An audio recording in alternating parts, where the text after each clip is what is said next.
Good evening, attorney and classmates. In continuation of Title 2 Fire Insurance, I'm going to talk about the last three sections, which are sections 173, 174, and 175. Section 173. If there is no valuation in the policy, the measure of indemnity in an insurance against fire is the expense it would be to the insured at the time of the commencement of the fire to replace the thing lost or injured in the condition in which it was at the time of the injury. But if there is a valuation in a policy of fire insurance, the effect shall be the same as in a policy of fire insurance.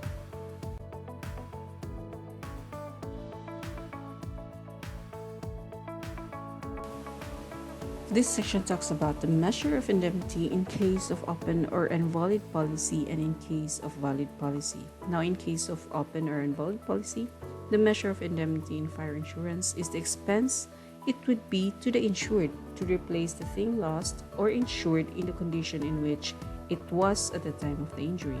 On the other hand, in case of valid policy, the valuation agreed upon shall be conclusive between the parties in the adjustment of the loss. An illustration: A was the owner of a house that was actually built at the expense of 5 million. Now he insured it in an open policy wherein the maximum amount of liability of the insurer was 7 million. After 5 years, the price of building materials was considerably increased, and to rebuild a house in the same condition as the house insured, the amount of 6 million would be spent. Now the building was then burned.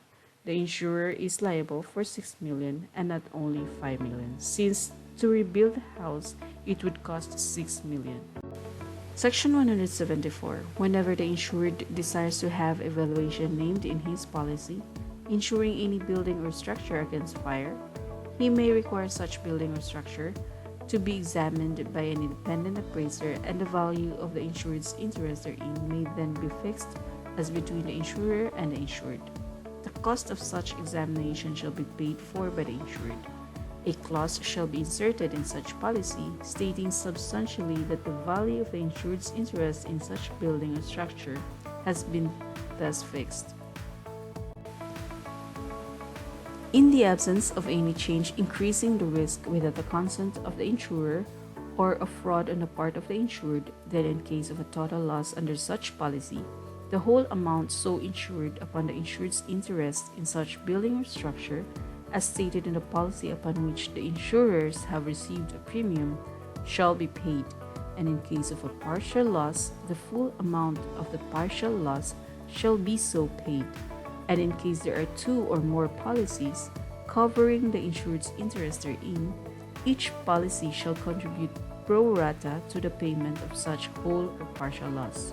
But in no case shall the insurer be required to pay more than the amount thus stated in such policy. This section shall not prevent the parties from stipulating in such policies concerning the repairing, rebuilding, or replacing of buildings or structures wholly or partially damaged or destroyed.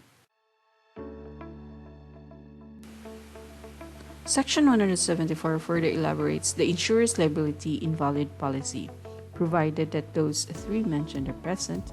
First, there is no increasing of risk without the consent of the insurer.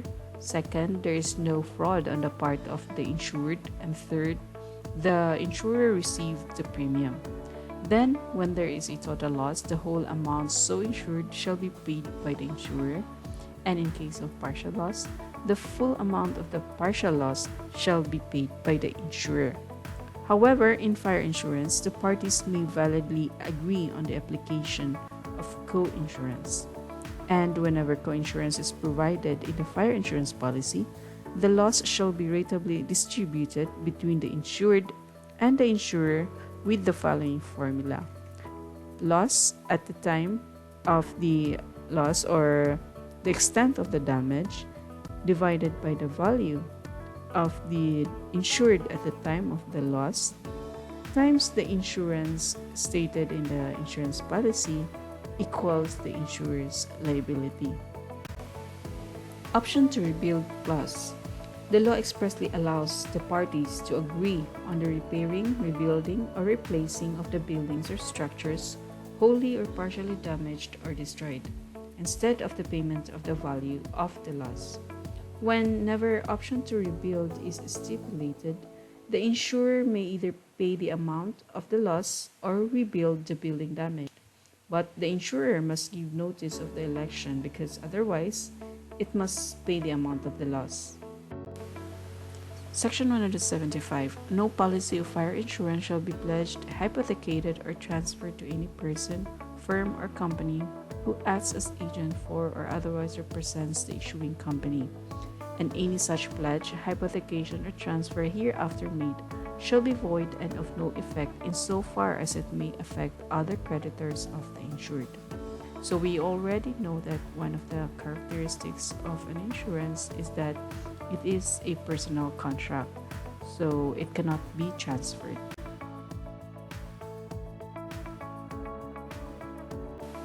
The present insurance code did not expressly repeal Presidential Decree number 1618, which provides the different circumstances which shall constitute prima facie evidence of arson. So the following are: number 1, if the fire started simultaneously in more than one part of the building or establishment. Number 2, if substantial amount of flammable substance or materials are stored within the building, neither necessary in the business of the offender nor for household use. Number 3, if gasoline, kerosene, petroleum, or other flammable or combustible substances or materials, electrical, chemical, or electric contrivance designed to start a fire, or ashes or traces of any of the foregoing are found in the ruins or premises of the insured building or property.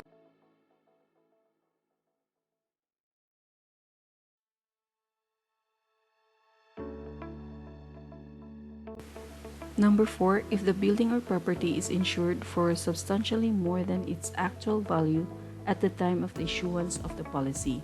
Number 5, if during the lifetime of the corresponding fire insurance policy, more than 2 fires have occurred in the same or other premises owned or under control of the offender and/or insured. Number 6, if shortly before the fire a substantial portion of the effects insured and a building or property had been withdrawn from the premises except in the ordinary course of business.